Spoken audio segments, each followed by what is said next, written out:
నువ్వు ఎంతైనా కష్టపడి చదువుకో, కష్టపడు, కానీ దేవునికి ఇవ్వాల్సిన సమయం దేవునికి ఇవ్వకపోతే జీవిత పోరాటంలో ఓడిపోతావు.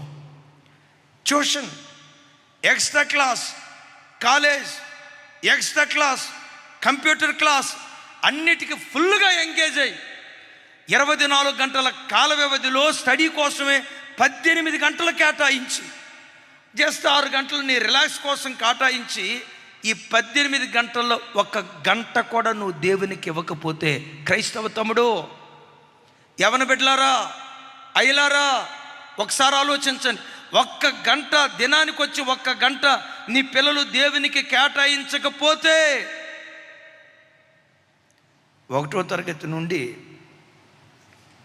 పీజీకి వచ్చేదాకా 15 సంవత్సరాలు కష్టపడ్డాడే, దేవునికి ప్రాధాన్యత ఇవ్వకపోతే ఈ 15 సంవత్సరాల కష్టం బూడిదలో పోసిన పన్నీరుగా మిగిలిపోద్ది. అయ్యా విన్నారా? బూడిదలో పోసిన పన్నీరుగా మిగిలిపోద్ది. ఒకవేళ మీలో ఎవరైనా అనుకుంటున్నారా, అయ్యా నేను చాలా బిజీ పర్సన్, నాకు చాలా ఎక్స్ట్రా యాక్టివిటీస్ ఉన్నాయి, జీవితంలో ఒకటి సాధించాలి, ఒక స్థాయికి రావాలని, ఇదిగో ఆ కంప్యూటర్ క్లాస్కి వెళ్తున్నా, ఈ కోచింగ్ సెంటర్కి వెళ్తున్నా, ఆ ఎక్స్ట్రా క్లాస్కి వెళ్తున్నా, నాకు పనులు ఎక్కువయ్యా, అందుకని నేను ప్రార్థన చేయలేకపోతున్నాను అని మీలో ఎవరైనా అంటున్నారా?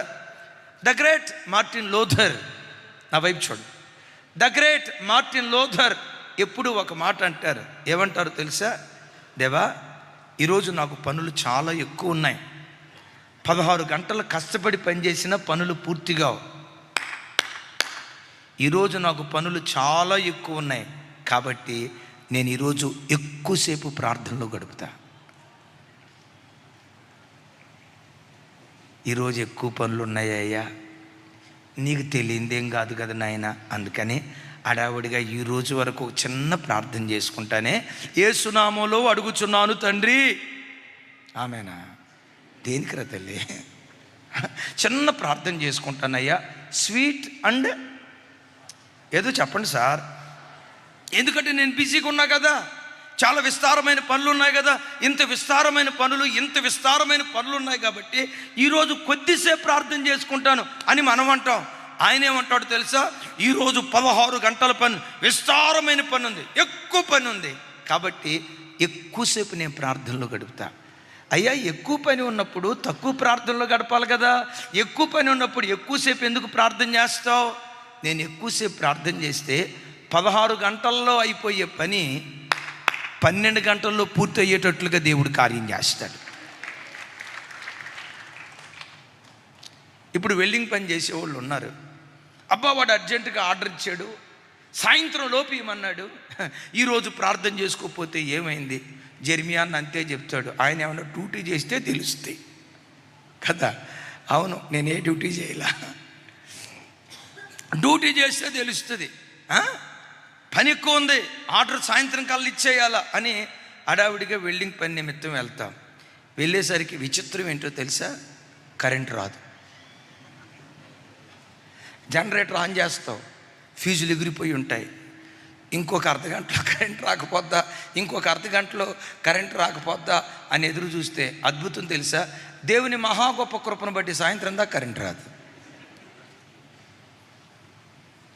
అప్పుడు అనుకుంటావు, నా ప్రభు బిడ్డలరా, మోకరించి ప్రతి దినం ప్రార్థించి చూడు, నీవు మోయలేని భారాన్ని కూడా తేలిగ్గా మోసే కృప దేవుడు అనుగ్రహిస్తాడు. కొంచెం గట్టిగా ఆమెన్, కొంచెం గట్టిగా ఆమెన్. ఒకవేళ నీ ఇంట్లో 10 మంది ఉన్నా, ఆ 10 మంది కూడా ఎట్లా పనిచేసి పెడతావో తెలుసు. నా వైపు చూడాలరా తల్లి. ఆ ప్రార్థనతో ప్రారంభించు. అనండి, లేడి పిల్లలాగా చెంగుమని ఎగురుతా, అసలు ఎట్లా ఉండ, నిన్ను చూస్తే ఎదుటోడికి ఎక్కడ లేని. ఆయన ఎవరో ఒక ఆయన అన్నాడు, boost is the secret of my energy అని. నిన్ను చూసినోడు ఏమంటాడు తెలుసా? You are the secret of my energy అంటాడు. కొంతమందిని చూస్తేనండి ఎక్కడలేని నీరసం వస్తుందండి, 3 పూట్ల ఫుల్గా తింటారు. ఎప్పుడు చూసి అక్క, అసలు నేనంట క్రైస్తవుల ముఖాలు దేవదూతల ముఖాల్లాగా ప్రకాశించాలి. మనకేం క్రీములు అవసరంలా, మనకేం లోషన్లు అవసరంలా, మనకేం ఆయింట్మెంట్ అవసరంలా. నీ పాదాలు దేవుని సన్నిధిలో మోకరించే పాదాలైతే నీ ముఖాన్ని ప్రకాశంతో దేవుడు నింపుతాడు.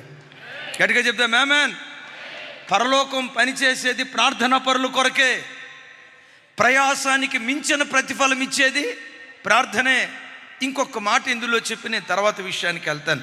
ఒకసారి చూడండి, గతంలో చెప్పాను. కీర్తనల గ్రంథం 126 కీర్తన 5-6 చరణాలు.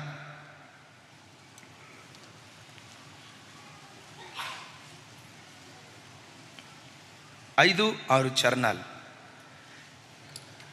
నాతో కలిసి. కన్నీళ్లు విడిచుచు విత్తువాడు సంతోషముతో పంట కోసెదరు. ఇక్కడ నుంచి పెద్దగా చెప్పండి. పిడికెడు విత్తనములు చేత పట్టుకొని ఏడ్చుచూ పోవు విత్తువాడు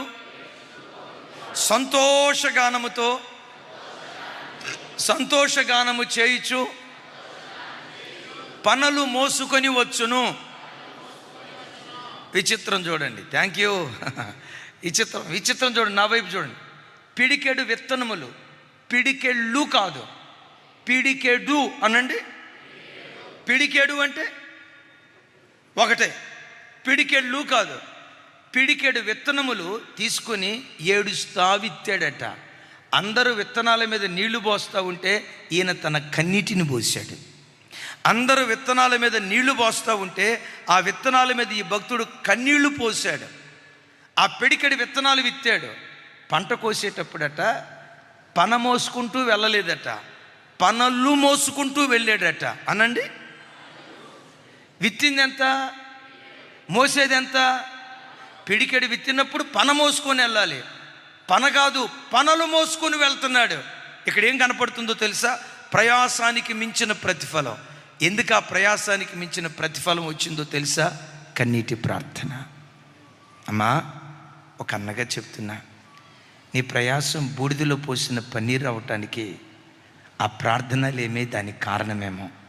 ఈరోజు వాక్యం వింటుండగా పడిపోయిన నీ ప్రార్థన బలిపేటాన్ని మరలా తిరిగి కట్టుకుంటావా? పడిపోయిన నీ ప్రార్థన జీవితాన్ని మరలా తిరిగి కట్టుకుంటావా? రోజుకొచ్చి కనీసం 1 గంట అయినా మోకరించలేని ఆ భక్తిహీనపు జీవితం నుంచి ఈరోజు విడుదల పొంది నేను మీ సన్నిధిలో ప్రార్థన బలిపీఠంగా మీ సముఖంలో కనపడుతున్నాయ్యా. దేవుని సన్నిధిలో నిన్ను కట్టుకోవటం ప్రారంభించు. మరొక్కసారి పని ఎక్కువగా ఎప్పుడు ఉంటుందో, ఇంకోసారి చెప్తున్నాను, పని ఎక్కువగా ఎప్పుడు ఉంటుందో అప్పుడే మరెక్కువగా మనం ప్రార్థన చేసే కృప దేవుడిచ్చును గాక. మూడోది, ఈరోజు దేవుని బిడ్డలారా, నీవు అనుభవించే ప్రతి పోరాటానికి ఓ రకంగా కారణం శత్రువైన సాతాను. ప్రతి క్షణం దురాత్మలతో నువ్వు పోరాడుతావు. దురాత్మాన్ని కంటికి కనపడడం. నేను అంటాను, మీ కుటుంబంలో భార్యాభర్తల మధ్యలో సమాధానం లేదా? నా భార్య చెడ్డదండి, అంతవరకే నువ్వు అనగలుగుతావు. నా భర్త చెడ్డోడండి, అంతవరకే నువ్వు అనగలుగుతావు. నా పిల్లలు ఒక్క మాట అనరండి, అవిధేయులండి అని అంటావు, అంతవరకే నువ్వు ఆలోచించగలుగుతావు. దాని వెనుక జరిగే రహస్య కార్యం ఏంటో తెలుసా? నీతో సమాధాన పడకుండా గయ్యాలి తత్వం నీ భార్యలో నింపింది దుష్టుడన్న సాతానన్న సంగతి నీకు తెలుసా? చిన్నప్పుడు నిన్ను చూసి గడగడలాడే పిల్లలు, అమ్మో అమ్మో నాన్న, అమ్మో అమ్మో అమ్మని గడగడలాడే పిల్లలు ఈరోజు నిన్ను గడగడలాడించే స్థాయికి వచ్చారంటే కారణం నీ పిల్లలు అనుకుంటున్నావా? ఆ అవిధేయపు ఆత్మ సైతానుగడ ఆ పిల్లల్లో కుమ్మరింపజేశాడు. కుటుంబం అంటే బాధ్యత లేకుండా ఓ త్రాగుబోతుగా, తిరుగుబోతుగా, నా జీవితం నా ఇష్టం, నేను తాగాలనుకుంటే తాగుతా, తిరగాలనుకుంటే తిరుగుతా, నా లైఫ్ నేను లేట్ చేస్తా, నువ్వు భార్యవైనా నేను పట్టించుకోను, నువ్వు నా పిల్లలవైనా నేను పట్టించుకోనని బాధ్యత రాహిత్యంగా ఒక పురుషుడు మారటానికి కారణం ఏంటో తెలుసా? భర్త చెడ్డోడు కొంతవరకు వాస్తవమే, తండ్రి చెడ్డ కొంతవరకు వాస్తవమే, కానీ దాని వెనుకున్న కార్యం ఏంటో తెలుసా? దుష్టుడు ఆ ఇంటిలో జొరబడి యజమానుడిని కాటేశాడు. ఇదంతా దుష్టుడి క్రియ. అయితే సుమి, దుష్టునితో యుద్ధం చేయటానికి శరీర సంబంధమైన ఆయుధాలు ఏవి పనిచేయవు. ఇంకోసారి చెప్తున్నాను, నీకు, నీ పిల్లలకు, నీ కుటుంబానికి, జీవము కలిగిన దేవుని సంఘానికి దేవుడు మనందరినీ ప్రేమించి ఈ మహా గొప్ప పట్టణంలో మనకిచ్చిన ఇమ్మాన్యుయల్ మినిస్ట్రీస్కి విరోధంగా పనిచేసే దురాత్మలతో నువ్వు దునుమాడాలంటే శరీర సంబంధమైన ఆయుధాలతో వాడితో నువ్వు కొట్లాడలేవు. అందుకనే పౌలు గారు అంటాడు కదా, మన యుద్ధోపకరణములు శరీర సంబంధమైనవి కాదు, అవి ఆత్మ సంబంధమైనవి, దేవుని ఎదుట దుర్గములను సైతం పడగొట్ట జాలినంత శక్తివంతమైనవి అంటాడు. ఆమేన్. ఏంటి ఆత్మ సంబంధమైన ఆయుధం? మోకాళ్ళ ప్రార్థన, మోకాళ్ళ ప్రార్థన, మోకాళ్ళ ప్రార్థన. దేవుని సన్నిధిలోనూ మోకాళ్ళుని ఆయన సముఖంలోనూ ప్రార్థన చేయగలిగితే ఏ దురాత్మలు నీకు వ్యతిరేకంగా పనిచేస్తున్నాయో, ఏ చీకటి శక్తులు నీ వ్యాపారానికి వ్యతిరేకంగా పనిచేస్తున్నాయో, ఏ అంధకార శక్తులు నీ ఆత్మీయ జీవితానికి అవరోధంగా నిలవబడి వీడు ఎదగకూడదు, వీళ్ళ వ్యాపారం ఎదగకూడదు, వీళ్ళ సంసారం ఎదగకూడదని ఏ సాతాను చెత్తగొట్టాలని ప్రయత్నం చేస్తున్నాడో, దురాత్మల మీద నీకు విజయాన్ని అనుగ్రహించేది నీ కన్నీటి ప్రార్థన అన్న సంగతి నువ్వు మర్చిపోకో. విన్నారా? వాడు ఎక్కడ ఓడిపోతాడునని వాడు ఎరిగి నిన్నన్నీ జయనిస్తాడు. ప్రార్థన చేయనీడు, నిన్నన్నీ జయనిస్తాడు. ఆధ్యాత్మిక రంగంలో బైబిల్ చదవనిస్తాడు, దశమ భాగం ఇవ్వనిస్తాడు, రైట్? మందిరంలో పరిచర్య చేయనిస్తాడు, ఒక మంచి పరిచారకుడిగా, వాయిద్యకారుడిగా, గాయకుడిగా, తబలిస్ట్గా, ప్యాడిస్ట్గా, మంచి పరిచారకుడిగా మందిరంలో పెరగనిస్తాడు. ఇవన్నీ చేయనిస్తాడు. కానీ నీకంటూ వ్యక్తిగత ప్రార్థన బలిపీఠం లేకుండా ఆ బలిపీఠాన్ని పడగొడతాడు. జాగ్రత్త. అయ్యా, అమ్మా, ఒకసారి నా వైపు చూడు. నీకు నీ కుటుంబానికి విరోధంగా ఏ దురాత్మలు పనిచేస్తూ వచ్చాయో ఈరోజు వాక్యం వింటుండగా పడిపోయిన నీ ప్రార్థన బలిపీఠాన్ని తిరిగి కట్టుకోవటం ప్రారంభించు. దూరమైపోయిన ఆత్మీయతకు మరలా దగ్గరగా రా. కన్నీళ్ళు విడుస్తూ ప్రార్థించే ప్రార్థన అనుభవం చాలా సంవత్సరాల నుంచి నీకు దూరం అయిపోయిందేమో. ఈరోజు ఒక మాట అడుగు, దేవా, నా పూర్వస్థితి మరలా నాకు ఒకసారి దయచేవా, పడిపోయిన నా బలిపీఠాన్ని మరలా తిరిగి కట్టవా, మీ సముఖంలో నేను ఒక ప్రార్థనాపరుడిగా మీ సన్నిధిలో నేను కనపడినట్లుగా నన్ను బలపరచువని. ప్రార్థనా బలిపీఠం పడిపోయింది అని నీ మనస్సాక్షి నీతో మాట్లాడుతూ ఉంటే, నువ్వు సరైన ప్రార్థనాపరుడిగా నా సముఖంలో కనపడలేదు అన్నట్లుగా నీ మనస్సాక్షి నీ మీద నేరారోపణ చేస్తూ ఉంటే, ఈ వాక్యం వింటుండగా ప్రార్థనా బలిపీఠాన్ని మరలా యేసు నామం పేరిట తిరిగి కట్టుకుందుముగాక. అందుకనే పౌలు గారు అంటాడు, చూడండి, ఎఫెసీయులకు రాసిన పత్రిక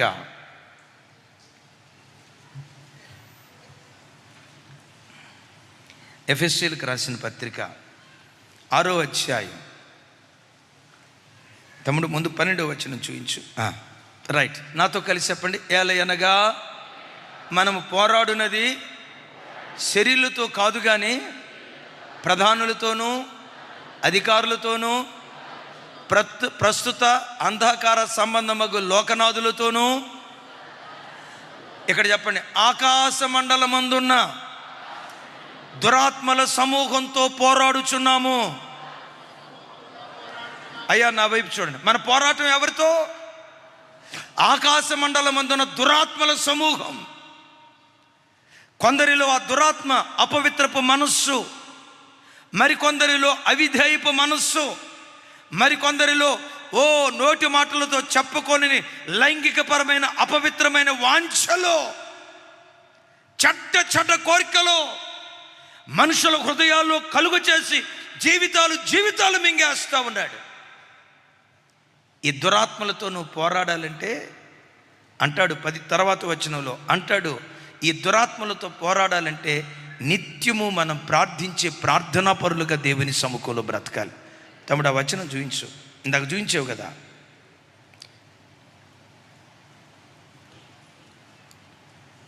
పద్దెనిమిదవ వచనం నాతో కలిసి చెప్పండి.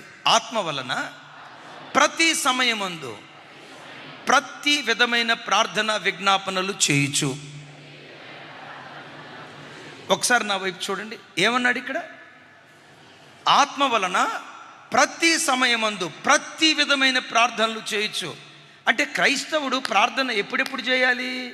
ఉదయం ఒక అర్ధగంట, మధ్యాహ్నం ఒక అర్ధగంట, సాయంత్రం ఒక అర్ధగంట. నో, వాటితో పాటు ప్రతి సమయమందు నువ్వు ప్రార్థిస్తూ ఉండాలి. పని చేసుకున్నా, నీ హృదయం ఏదో ఒక విషయం నిమిత్తమై మూలుగుతూ ఉండాలి. ప్రయాణమై వెళ్తున్న ఏదో ఒక విషయం నిమిత్తం దేవుని సన్నిధిలో నువ్వు మూలుగుతూ ఉండాలి. సుమారుగా 10 సంవత్సరాల క్రితం దోమకొండ అనే ప్రాంతానికి నేను వెళ్ళాను, చర్చ్ డెడికేషన్. ఆ చర్చ్ డెడికేషన్లో సాక్ష్యం చెప్పడానికి దోమకొండలో గవర్నమెంట్ స్కూల్లో టీచర్గా పనిచేస్తున్న ఒక టీచర్ గారు వచ్చారు. ఆ తల్లి సాక్ష్యం చెప్తూ ఉంది. ఎలా సాక్ష్యం చెప్తుందో తెలుసా? నేను హైదరాబాద్ బోయినపల్లిలో ఉంటాను. దోమకొండ ప్రాంతానికి రావటానికి సుమారుగా 2.5 గంటల ప్రయాణం. కొన్ని సంవత్సరాల క్రితం నుంచి ఈ ప్రాంతం వైపు నేను ప్రయాణం చేస్తూ వస్తున్నాను. ఓ 10 సంవత్సరాల క్రితం ఈ ప్రాంతాల్లో ఎక్కడ వెతికినా ఒక్క మందిరం కూడా నాకు కనపడలా. నిర్జీవమైన ప్రాంతాలుగా కనపడ్డాయి. ఏ ఊరు వచ్చినా, దేవా ఈ ఊరిలో చర్చి ఉందా, ఈ ఊరిలో నిన్ను నమ్ముకున్న బిడ్డలు ఉన్నారా, వెతుకుతూ ఉంటా. అయితే 10 సంవత్సరాల క్రితం ఈ ప్రాంతానికి నేను వచ్చినప్పుడు ఎక్కడ ఒక చర్చి కూడా లేదు. ఇక నేను బోయినపల్లి నుంచి ఈ ప్రాంతానికి వచ్చేటప్పుడు బస్సులో కూర్చున్న 1.5 సేపు ఏ గ్రామాన్ని చూస్తానో, దేవా రామాయంపేట వచ్చింది, ఒక చర్చి కూడా లేదయ్యా. ఈ ప్రాంతాల్లో మందిరాలు కట్టబడేటట్లుగా, ప్రజలు నీ తట్టు తిరిగేటట్లుగా సాతాను మూసిన ద్వారాలు తెరవా, ఏడుస్తూ ప్రార్థన చేసిందట. అది దాటి కొంచెం ముందుకు వస్తే తోఫ్రాన్, అయ్యా తోఫ్రాన్ వచ్చా, ఈ ఊరంతా చూస్తావన్న బోతద్దం పెట్టి వెతికిన ఒక్క చర్చి కూడా లేదయ్యా. అయ్యా ఈ ఊరిలో మందిరం కట్టబడేటట్లుగా అద్భుతమైన ద్వారాలు తెరవా, అయ్యా సహాయం చేయవా. అలా తిరిగి వచ్చేటప్పుడు మేడ్చల్ అంతా వెతికా, డబుల్పూర్ అంతా వెతికా. డబుల్పూర్లో డబ్బులు ఉన్నాయి కానీ ఒక మందిరం లేదయ్యా. అయ్యా అయ్యా అని ఏడుస్తూ ప్రార్థన చేసేదాన్ని. 10 సంవత్సరాలు బస్సులో ప్రయాణమై వెళ్ళి వచ్చేటప్పుడు 10 సంవత్సరాలు ప్రార్థన చేశా. దేవుని మహా గొప్ప కృప. ఈరోజు ఇదే ప్రాంతాలు చూస్తూ ఉంటే ఈరోజు మందిరము లేని గ్రామం ఒక్కటి కూడా లేదు. ప్రతి గ్రామంలో మందిరాలు కట్టబడ్డాయి. అలాగని నా ఒక్కదాని ప్రార్థన ద్వారా కట్టబడ్డాయని నేను అనను. దేవుని రాజ్య వ్యాప్తిలో నేను ఒక పాలి భాగస్తురాలిగా మారి ఈ ప్రాంతం మీద వచ్చేటప్పుడు ప్రతిరోజు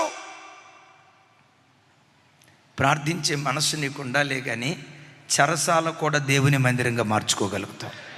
ప్రార్థించే మనసు నీకు ఉండాలే కానీ నీ చిన్న ఇరుకైన గదినే పరలోకపు భవంతిగా నువ్వు మార్చుకోగలుగుతావు. క్రైస్తవుడు అప్పుడప్పుడు ఉదయం ఒకసారి, మధ్యాహ్నం, సాయంత్రం ఒకసారి కాదు, ఆత్మ వలన ప్రతి సమయంలో ప్రార్థించేవారిగా ఉండాలి. ఎప్పుడెప్పుడు నీకు తెలుసు కదా, సముద్రంలో ప్రయాణమే వెళ్ళే వాడెప్పుడు ఖాళీగా వెళ్ళదు, బరువులు మోసుకుంటూ వెళ్తుంది. I right? బరువులు మోసుకుంటూ వెళ్తుంది. సముద్రంలో ప్రయాణమే వెళ్ళే వాడ బరువులు మోసుకుంటూ వెళ్ళేటట్లుగా క్రైస్తవుడు కదిలేటప్పుడు హృదయ భారంతో కదిలేటువంటి వాడై ఉండాలి. నీ ముందు ఒక వ్యక్తి కనబడితే, దేవా ఈ బిడ్డ భక్తిహీనంగా బ్రతుకుతున్నాడు, ఈ ఆత్మ నరకానికి వెళ్ళకూడదయ్యా, ఈ బిడ్డని ఎలాగైనా పరలోకంలో చూడాలి. మాట్లాడుతూనే ఉంటావు, హృదయం మాత్రం ఏదో ఒక విషయం కొరకు ప్రార్థిస్తూ ఉంటుంది. అలాంటి ప్రార్థనా పరుల కొరకు కృపగల దేవుడు వెతుకుతున్నాడు. నేనంట అలా వెతికే గుంపులో నీవు నీ పిల్లలుంటే ఎంత ధన్యులు కదా, నీవు నీ కుటుంబం ఉంటే ఎంత ధన్యమో కదా. అవును, బలుల చేతే క్రైస్తవుడు తను బలపరుచుకోగలుగుతాడు. ఎందుకో తెలుసా? 4వది ప్రార్థన ద్వారా మర్మాలు దేవుడు బయలుపరుస్తాడు. పరలోక మర్మాలైనా ఇహలోక మర్మాలైనా ప్రతి మర్మము యొక్క చిక్కుముడి విప్పే స్థలం, ప్రతి మర్మము యొక్క చిక్కుముడి విప్పే స్థలం ప్రార్థనా గది తప్ప ఇంకొకటి ఏది లేదు. నా మాట అర్థమైందే తమ్ముడు? నీ జీవితంలో కొన్ని మిస్టరీగా ఉంటాయి. నీ తల బాదుకున్న ఎట్లా దాన్ని పరిష్కరించాలో అర్థం కాదు. కొన్ని సమస్యలు ఉంటాయి. మీకు అర్థమయ్యే భాషలో చెప్పాలంటే, నువ్వు ఎన్ని నీతి మాటలు చెప్పినా పిల్లలు కొన్నిసార్లు నిన్ను ఎట్లా చూస్తారో తెలుసా? అమ్మో మా అమ్మ కాదు, మా నాన్న వచ్చాడంటే ఏమంటారు? చెవులో జోరీగలాగా ఊదుతూనే ఉంటుంది. అసలు మా నాన్నకు నన్ను శత్రువుని చేసిందే మీ అమ్మేనా? ఏమండి, ఏ తల్లి పిల్లల్ని తండ్రికి శత్రువుని చేస్తుంది? ఆ పసి హృదయం అర్థం చేసుకోదు. నీ బిడ్డే నీకు ఒక చిక్కుముడి అయిపోతాడు, నీ సబ్జెక్టే నీకు ఒక చిక్కుముడి అయిపోద్ది, నీ వ్యాపారమే నీకు ఒక చిక్కుముడి అయిపోద్ది, నీ కంపెనీ నీకు ఒక చిక్కుముడి అయిపోద్ది. అసలు ఏం చేయాలో అర్థం కాని గజిబిజి గందరగోళం లాంటి ఆ చిక్కుముడులతో కూడుకున్న వాతావరణంలో నువ్వు చిక్కుబడినప్పుడు మోకరించి ప్రార్థన చేయి. ఆ చిక్కుముడులన్నిటినీ అవలీలగా విప్పగలిగిన శక్తి నీ ప్రార్థన గదిలో దాగుంది. ఆ చిక్కుముడులు విప్పిన తర్వాత నువ్వు కట్టుకునే విధానం, నీ ఆధ్యాత్మిక జీవిత విధానం అసలు నేనంట ప్రార్థన నిజంగా చిక్కుముడులు విప్పుతుందా అంటే, ప్రపంచంలో అసలు భయంకరమైన చిక్కుముడి ఒకటి ఉంది. ఒక ఆయన రాత్రి కలగన్నాడు. ఆ కళ అంతా కలవరంతో వచ్చింది. కళ భయంకరమైన కళ. ఓ ప్రకాశమానమైన ఎత్తైన చెట్టు, ఆకాశాన్ని ఎత్తి అంత ఎత్తైన చెట్టు, అంత పెద్ద చెట్టు, విశాలమైన కొమ్మలు. ప్రపంచంలో ఉన్న ఆకాశ పక్షులన్నీ ఆ కొమ్మ నీడ నుంచి బ్రతుకుతున్నాయి. ఉన్నపాటున పరలోకం నుంచి గొడ్డలు వచ్చింది, మొదల వరకు నరికేసింది. ఆ మహావృక్షం పెద్ద చెట్టు మూడైపోయింది. పక్షులు ఎటు పడితే వెళ్ళిపోయినాయి. ఏంట్రా ఇంత భయంకరమైన కళ వచ్చిందా అని చెప్పి కలవరంతో లేచాడు. ఈ కలవరం మధ్యలో కళ మర్చిపోయాడు. ఏం కలగన్నాడో మర్చిపోయాడు. పిలిచాడు, ఇదిగో జ్ఞానులారా, నేను ఒక కలగన్నా అని లోపు వాళ్ళు అన్నారు, సార్ మీరు తర్వాత అడగబోయేది ఏంటో మాకు తెలుసు, ఆ కలభావనే కదా మీరు అడిగేది, కళ ఏంటో చెప్పండి సార్, ఆ కలభావన మేము చెప్తామన్నారు. మనోడు తాఫీగా సావు కబురు సల్లగా చెప్పినట్లు ఏమన్నాడో తెలుసా?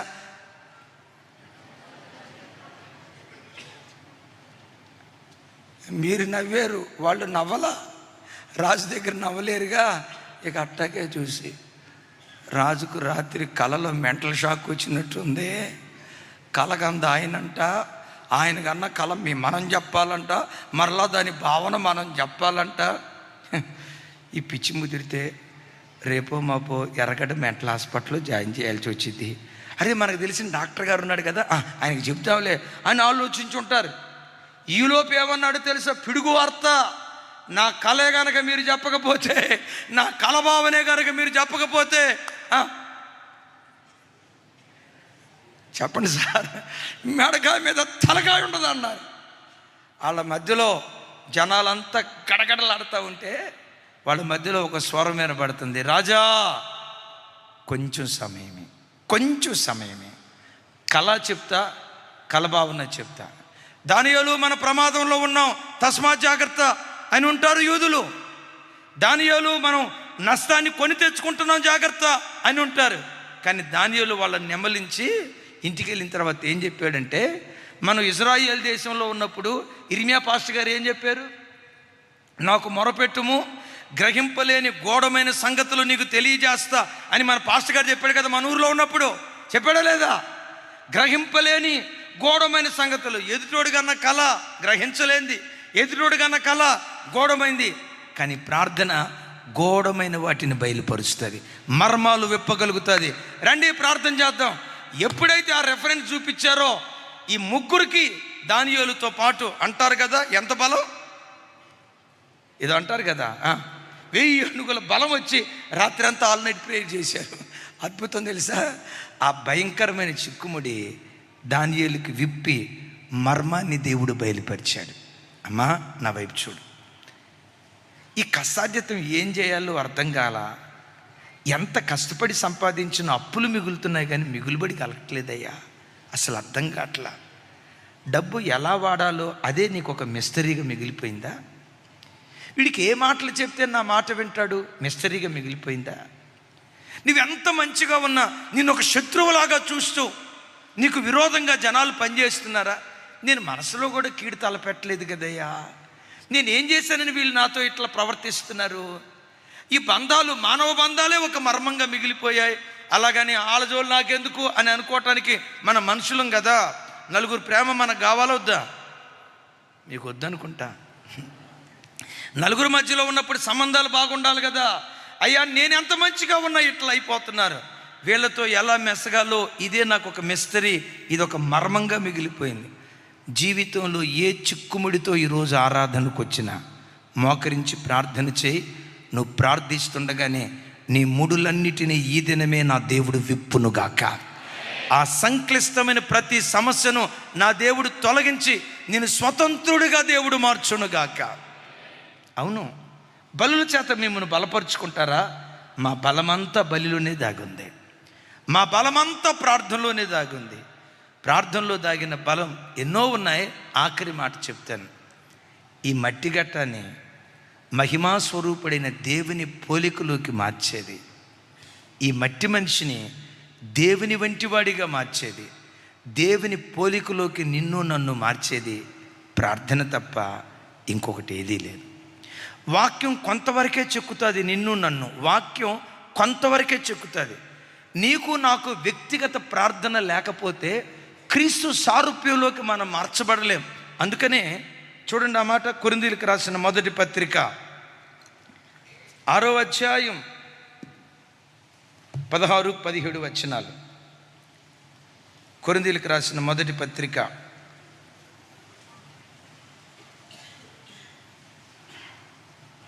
అందరూ చూడండి. కొరింథీయులకు రాసిన మొదటి పత్రిక